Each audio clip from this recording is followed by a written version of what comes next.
When we think of ancient Greece, we imagine marble temples shining under the sunday.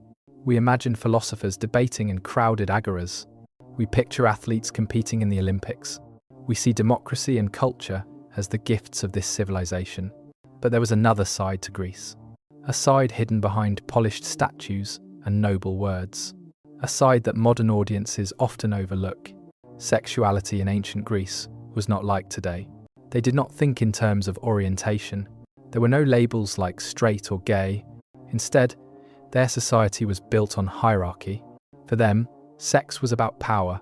To penetrate was to dominate. To be penetrated was to submit. This rule shaped everything. A man who took the dominant role gained honor. He was seen as strong, as worthy of citizenship. He proved his authority through the act.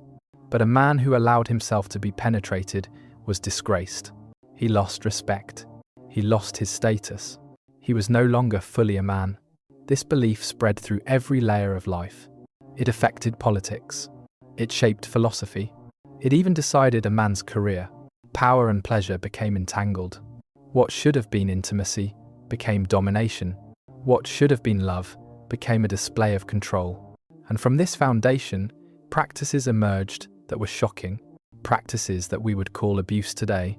Practices that were not hidden but celebrated. This was the hidden world of Greece. A world of beauty on the outside and cruelty at its core. One of the most normalized practices in Greece was pederasty. It was not hidden or secret. It was celebrated and written into the culture. Men in their 30s pursued boys as young as 12. They called it mentorship. Families sometimes encouraged it for political advantage. It was seen as education, not abuse. The older man was called the Erastes. The boy was called the Eromenos. The man gave gifts and rituals. The boy was expected to submit. Pottery shows scenes of these relationships. Temples display carvings that normalize the act. It was not condemned but honored. The practice ended when the boy grew facial hair. Not to protect him, but to maintain power imbalance. The boy was never allowed equality. He was an object for a limited time. Refusing such relationships could harm the boy's future. Teachers and politicians often looked for boys this way. Philosophers justified it as love of beauty and virtue. But the truth was exploitation. Even heroes of myth were drawn into this idea. Achilles and Patroclus were written with undertones. Artists portrayed it without shame. The culture wrapped abuse in noble language. Pederasty was praised as character building, but in reality it was predation. The most disturbing part was its acceptance. It was not scandalous, but part of daily life. For Greece, the bond of Erastes and Eromenos was considered a foundation of politics and philosophy. For the boys, it was submission disguised as education. In Sparta, the practice was even harsher. Boys were taken from families at age 7. They entered the agoge, the military training system. They faced hunger, cold, and beatings. They were forced to steal for survival, and they relied on older warriors for protection.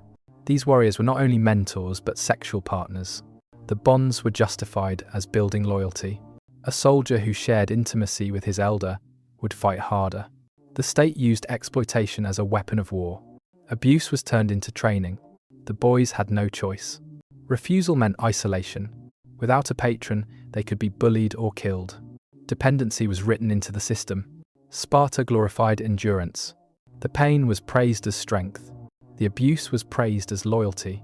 It shaped an army feared across Greece. But at the core, it was grooming. Children were made into soldiers through fear and submission. They were taught that obedience was love. They were taught that pain was education. The legacy of Sparta was discipline and strength, but also silence and scars. Generations of boys passed through the system. Few voices ever told their suffering. The agoge became a machine of cruelty. It built warriors at the cost of childhood. It gave Sparta victory, but buried countless lives in trauma. Girls in Greece had their own tragedy. Marriage was not love but transaction. Most were married at 12 or 13. Their husbands were often in their 30s. Families arranged matches for property and politics. The girl had no say. She was given like property. Her wedding night was legalized assault. Wives were expected to be silent. They had no rights in court. They could not own land. Their duty was to bear sons. Meanwhile, men took lovers openly. They had male partners, prostitutes, and slaves. No shame followed them. But women were chained by rules. If a wife strayed, she faced death. If she spoke against her husband, she faced exile. Her world was confinement to the house. Her life narrowed to obedience. Philosophers wrote of female weakness. Doctors wrote that women were incomplete men. Religion told them their silence was virtue. Society told them they existed only for men. The double standard ruled every home. Marriage was captivity, dressed as ceremony. A girl's childhood ended in one night, and her future was locked forever. Prostitution in ancient Greece was not only tolerated, it was institutionalized. It existed in every city, from Athens to Corinth. There were two levels. At the bottom were porni. These were street prostitutes, often slaves. They worked in cramped rooms and filthy alleys. They were property, not people. Above them were heterai. These were high-class courtesans. They were educated, witty, and trained in music. They entertained wealthy men at banquets. Unlike wives, they could speak freely in male company. But choice was rare. Most women became prostitutes through poverty or slavery. Children were sold into brothels. Foreign girls were captured and forced into the trade. The system thrived on desperation. In Corinth, sacred prostitution reached terrifying scale. The Temple of Aphrodite kept over 1,000 prostitutes. Families gave daughters as offerings. Their bodies became revenue for the temple. Religion called it holy. But for the women, it was slavery. Men glorified the practice. They said it honored the goddess. They believed desire was divine. But the truth was, exploitation disguised as faith. Even philosophers defended it. Some argued that prostitution protected wives from lust. Others said it kept men civilized. Society used women as shields for male desires. The reality was harsh. Prostitutes lived with disease, violence, and no protection. They were mocked in plays. They were judged in court. Yet men who used them faced no shame. Sacred or profane, prostitution in Greece revealed the same truth. Women were vessels. Their bodies were tools, and the system called it tradition. Slavery was the backbone of Greek society. Without slaves, the cities could not function. But slavery also extended into the most intimate parts of life. Slaves had no rights. They were property, bought and sold like animals. Their labor built temples, ships, and homes. But their bodies were also commodities. Male slaves could be forced into prostitution. Female slaves were used as concubines. Children born from these unions remained slaves. The cycle repeated endlessly. In wealthy households, slaves were expected to serve at banquets. They poured wine, played music, and provided pleasure. Masters used them without restraint. Consent was never a question. Young boys were especially vulnerable. They were taken as attendants. They were humiliated to reinforce power. Their abuse was hidden behind words like loyalty and service. Girls faced constant threat. They were sold to brothels or kept in the house. They bore children who became property. They had no protection from violence. Laws did not defend slaves. Courts ignored their voices. A slave could not accuse a master. Even torture was allowed to extract testimony. Greek thinkers justified it. Aristotle claimed some people were born slaves. He said it was natural for them to be ruled. Philosophy wrapped chains in arguments of nature. Behind every marble statue stood slaves unseen. Behind every philosopher's lecture were voices silenced. Their suffering fueled the Greek Golden Age. But history rarely records their names. Slavery in Greece was not only labor, it was ownership of body and soul. And for countless men, women, and children, it meant a lifetime of exploitation. Another dark practice in Greece was erotic magic. Desire was not always left to chance. Men used spells to control the women they wanted. Thousands of curse tablets have been found. They were made of lead and scratched with prayers. They called on gods and spirits to bind victims. They were buried in graves, wells, or temples. The language was chilling. They asked the gods to twist women's minds, to make them sleepless, to fill them with uncontrollable desire, to force them to obey against their will. A man could not win a woman's heart, so he tried to enslave it through magic. Consent was erased. Choice was stolen by ritual. Some spells targeted husbands. They demanded impotence for rivals. They prayed for marriages to collapse. They used magic as a weapon of jealousy. Even philosophers acknowledged the practice. Plato and others mentioned binding spells. They knew men turned to sorcery when charm failed. It was part of everyday life. Women were not safe from this invisible control. They could be forced into obsession. They could be ruined socially. They could be trapped in marriages they did not choose. Love became conquest. Magic became a chain. And desire became another battlefield of power. Erotic magic showed the same truth as other practices. The Greeks saw intimacy not as union. They saw it as domination. And they built rituals to enforce that domination. Greek mythology was filled with stories of gods and beasts. But many of those tales were rooted in disturbing ideas. Bestiality was not simply whispered about. It was celebrated in art and theatre. Zeus was the greatest example. He turned into a swan to seduce Leda. He became a bull to take Europa.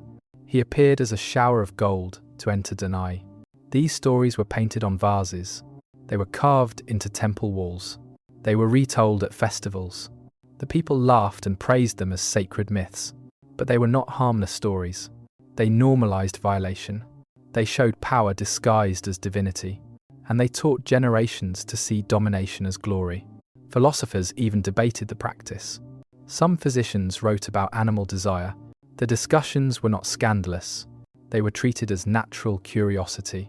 In rural areas, shepherds were mocked in plays. Jokes about men and animals were common. It was comedy built on humiliation. It reflected ideas that blurred boundaries. For the Greeks, myths explained the world. But these myths also hid shadows. They excused violence as divine will. They excused abuse as heroic adventure. Bestiality in myth showed how far the culture could go. What should have been condemned became entertainment.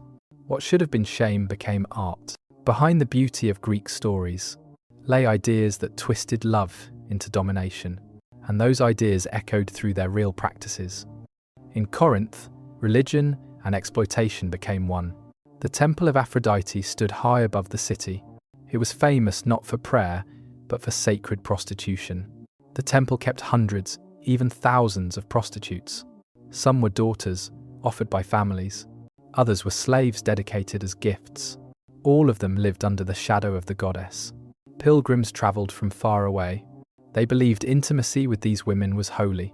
They believed their desire honored Aphrodite herself. But what men saw as divine was slavery in disguise. The women had no choice. Their lives were offerings decided by others. Their bodies became revenue for priests and city leaders. Every act filled temple coffers with wealth. Religion made exploitation untouchable.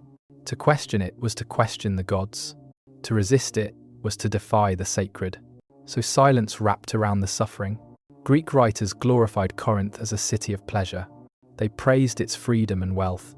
But behind that reputation were broken lives. The temple was a prison draped in incense. Even festivals became excuses for indulgence. Worshippers danced, drank, and purchased women. The line between devotion and lust disappeared. Faith was used to sanctify abuse. For the women, every prayer was a reminder. Every hymn was a mask over pain. They served not the goddess, but the greed of men. Sacred prostitution revealed the darkest truth. Even religion was bent to justify control. Even the gods were invoked to excuse suffering, and the temple that promised love delivered chains. In Corinth, religion and exploitation became one. The temple of Aphrodite stood high above the city. It was famous not for prayer, but for sacred prostitution. The temple kept hundreds, even thousands of prostitutes. Some were daughters, offered by families. Others were slaves dedicated as gifts. All of them lived under the shadow of the goddess. Pilgrims traveled from far away. They believed intimacy with these women was holy. They believed their desire honored Aphrodite herself. But what men saw as divine was slavery in disguise. The women had no choice. Their lives were offerings decided by others.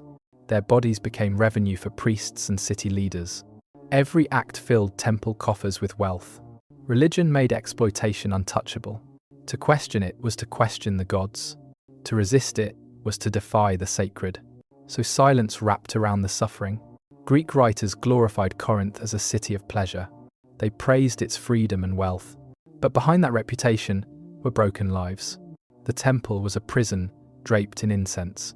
Even festivals became excuses for indulgence. Worshippers danced, drank, and purchased women. The line between devotion and lust disappeared. Faith was used to sanctify abuse. For the women, every prayer was a reminder. Every hymn was a mask over pain. They served not the goddess, but the greed of men. Sacred prostitution revealed the darkest truth. Even religion was bent to justify control. Even the gods were invoked to excuse suffering, and the temple that promised love delivered chains. Greek theatre was famous for tragedy and comedy, but comedy often carried a darker edge. It turned sexuality into spectacle. In Athens, comic plays mocked citizens. They named politicians and philosophers openly. They turned their private lives into public jokes, and sex was the favourite target. Actors wore grotesque masks. They strapped on oversized phalluses made of leather. They strutted across the stage in ridicule. The audience roared with laughter. Homosexual acts were parodied. Bestiality was exaggerated for humour. Adultery became slapstick routine. The shame of others became entertainment. Victims of abuse were laughed at. Slaves were ridiculed as sexual objects. Women were portrayed as lustful or foolish. Comedy reinforced every stereotype. The stage became a mirror of society. It told the crowd what was acceptable. It mocked the weak and glorified the strong. It normalized what should have been condemned. Even festivals of Dionysus encouraged this. Wine flowed. The boundary between worship and indulgence blurred. The god of ecstasy was invoked for mockery. Behind the humor was cruelty. The laughter silenced victims. It made domination look natural. It made humiliation look deserved. Theatre in Greece was not only art, it was also propaganda. It told citizens to laugh at suffering. It taught them to see abuse as comedy. What people applauded on stage was often what they practiced in life. And comedy made sure the cycle continued. The Greeks praised education as the key to virtue. But hidden under this word was a darker truth. Children were shaped not by freedom, but by submission. For boys, it began at adolescence. At 12 or 13, they were pursued by older men. Families often agreed, calling it tradition. The boy's future depended on compliance. Mentors offered gifts and fine banquets. They taught poetry, music, and politics. But behind every lesson was intimacy. Learning was bound to obedience. Athenians called it preparation for citizenship. Philosophers claimed beauty-inspired wisdom. They said affection built discipline. But in reality, it was exploitation. Sparta was even harsher. Boys were taken from families at 7. They entered the agoge, the brutal military system. Hunger, cold, and beatings replaced comfort. Older warriors became their patrons. The boys had no choice. Their survival required loyalty. Fear was dressed as mentorship. Girls carried another burden. At 12 or 13, they were given in marriage. Their husbands were men in their 30s. Their duty was to bear children and remain silent. Greek society called all this education. It praised obedience as growth. It honored submission as virtue. And it silenced the powerless. Childhood ended quickly. Innocence was erased by ritual. What should have been years of play became years of captivity. And the culture celebrated it as honor. The laws of Greece reflected its values. And in matters of sexuality, those laws offered no refuge for the weak. Instead, they protected the powerful and reinforced domination. Wives had almost no legal standing. They could not represent themselves in court. Their testimony was not valid. A husband could dismiss them with ease. If a woman committed adultery, the penalty was death. If a man did the same, it was ignored. The double standard was carved into law. Her life was governed by fear, his by privilege. Slaves had even fewer rights. They were property. They could be tortured for testimony. Their voices held no weight in any court. Philosophy offered no comfort. Aristotle wrote that some were born to rule and others to serve. He claimed women were incomplete men, He argued that slavery was natural. These ideas gave structure to injustice. They made domination look rational. They gave cruelty the mask of wisdom, and they silenced resistance. Even respected figures echoed this. Plato described love between men as noble, but women were ignored, their roles diminished. Their suffering was excluded from philosophy. Religion reinforced the same patterns. The gods themselves acted as predators. Myths justified abuse as divine order. Faith offered no protection, only excuses. The combination of law, philosophy, and religion created a cage. It locked women into obedience. It chained slaves to their masters. It praised the strong and erased the weak. Greek civilization gave the world art and politics. But beneath its brilliance, it also gave systems that sanctified abuse. And for its victims, there was nowhere to turn. When we look at ancient Greece, we see greatness. Temples, art, philosophy, and democracy shine like marble in the sunday. But behind the brilliance lay shadows too deep to ignore. Sex was not intimacy. It was hierarchy. It was domination. It was a display of power dressed as culture. Boys were taken as pupils and turned into objects. Girls were given as brides before they became women. Slaves lived as tools for labor and desire. And religion turned violation into ritual. Philosophy justified it. Law enforced it. Comedy mocked its victims. And myths turned cruelty into legend. Generations lived under these rules. They had no voice to resist. Their suffering was hidden behind noble words. Their silence became the foundation of empire. Today we admire Greece for its brilliance. But brilliance can cast long shadows. And in those shadows lived countless broken lives. What does this mean for us? Do we judge the past by our standards? Do we excuse it as history? Or do we recognize the pain hidden in its stones? Perhaps the truth lies somewhere in between. The same civilization that gave us democracy also gave us exploitation. The same voices that spoke of freedom also silenced millions. And maybe that is the lesson. Every golden age has its darkness. Every triumph hides its victims. And the story of Greece is no different. The marble statues remain. The temples still stand. But the voices of the powerless are gone. And their silence is the loudest echo of all.